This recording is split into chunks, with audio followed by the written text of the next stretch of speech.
Hello दोस्तों, आपका मेरे चैनल गोस्ट फीवर पर स्वागत है। दोस्तों, डरता हर इंसान है। कुछ लोग कहते हैं हमें डर नहीं लगता, पर कभी कुछ उनके साथ ऐसा हो जाता है कि वो इन शक्तियों पर विश्वास करने लग जाते हैं। मेरी आज की कहानी सौरभ शुक्ला जी की है, जो रिटायर्ड फौजी थे, बुलंद इरादों वाले थे। जंगलों में रात को अकेले जाना और अंधेरों से उन्हें कभी डर नहीं लगता था, पर एक घटना ने उनको इन शक्तियों पर विश्वास करने पर मजबूर कर दिया। सौरभ जी रिटायर्ड होकर गांव आए थे। यहाँ उनकी फैमिली और खेती बाड़ी थी। यहाँ आने पर उनका भव्य स्वागत किया गया और वो और उनकी फैमिली काफी खुश थी। सब कुछ अच्छा चल रहा था। अभी उनके पिताजी की तबीयत खराब हो गई और कुछ ही दिनों में उनकी मौत हो गई। सौरभ जी पिताजी की मौत से बहुत ज्यादा टूट गए थे। उनका पिताजी से बहुत ज्यादा अटैचमेंट था। अब उनका गांव में मन नहीं लग रहा था और उन्होंने ये डिसाइड किया कि अब वो शहर जाकर रहेंगे। माँ और पत्नी बच्चों को साथ लेकर वो शहर चले गए। शहर जाकर उन्होंने एक बंगला खरीदा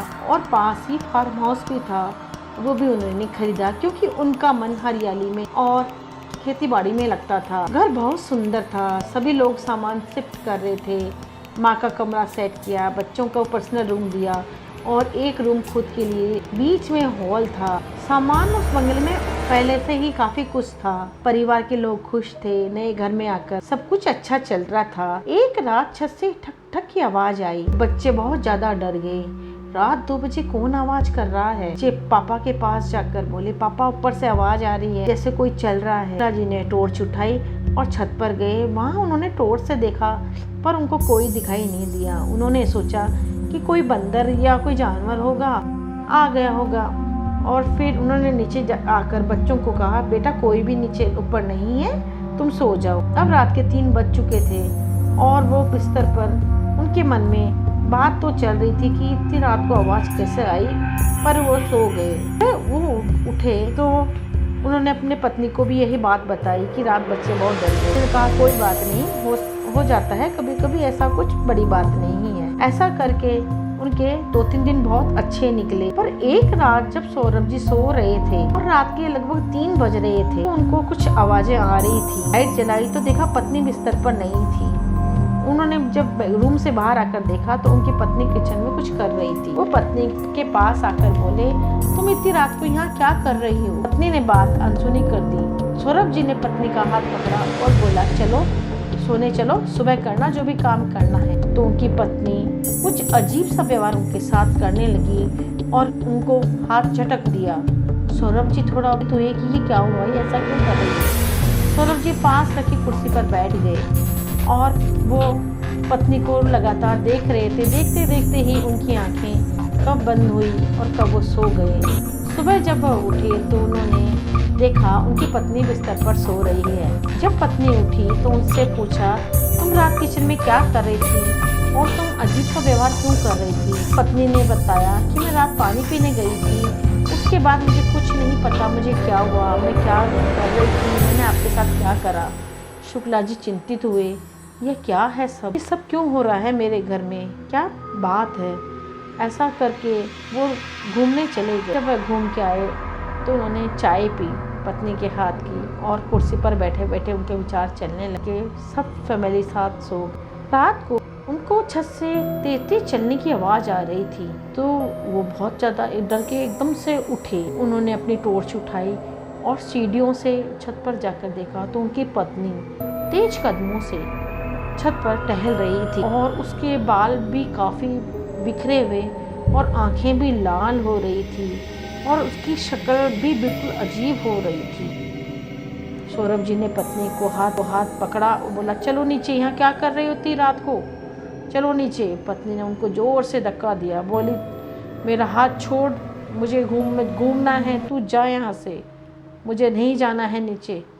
और सौरभ जी घबरा गए।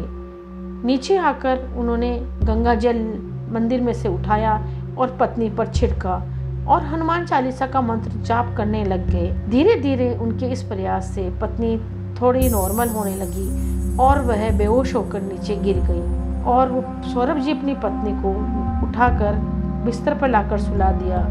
सुबह पत्नी से उठा नहीं जा रहा था, बहुत कमजोरी महसूस हो रही थी। पत्नी से पूछा तो पत्नी ने वही जवाब दिया, मुझे नहीं पता, मैं ऊपर।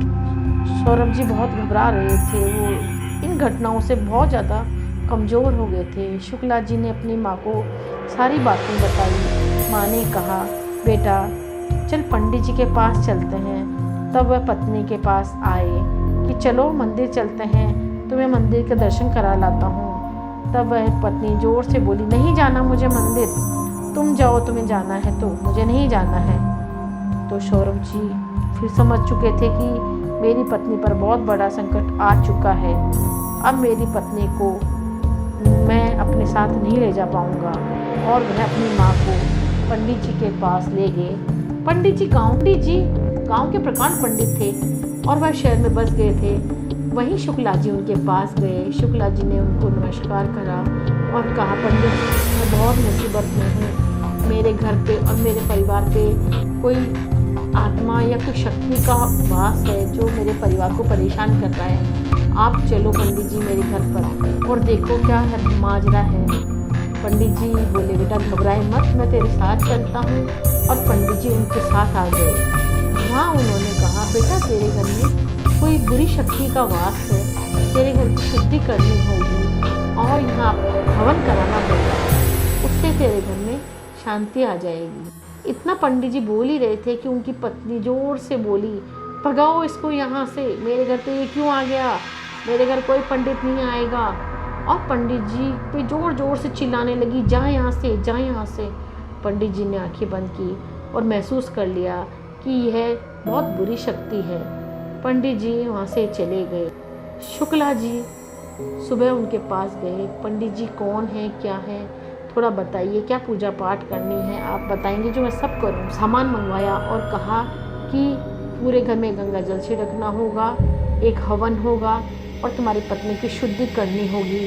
तुम्हारी पत्नी के ऊपर कोई इस घर की कोई महिला का साया है और वो इसको परेशान कर रहा है, वो इससे अपना काम करवाना चाहता है, इसलिए तुम अपनी पत्नी को बचाओ। शुक्ला जी सामान ले आए पंडित जी के कहने पर और पंडित जी ने घर में रक्षा कवच बांधे कोने कोने पर और हवन की सामग्री लाकर हवन की तैयारी करने लगे। पंडित जी के साथ एक तंत्र शक्ति ज्ञान वाला बाबा भी आया था।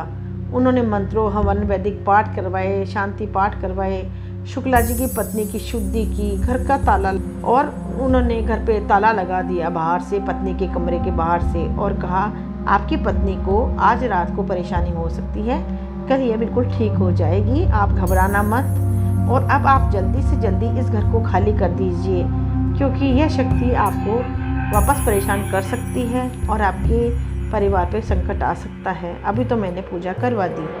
ऐसा करके पंडित जी चले गए।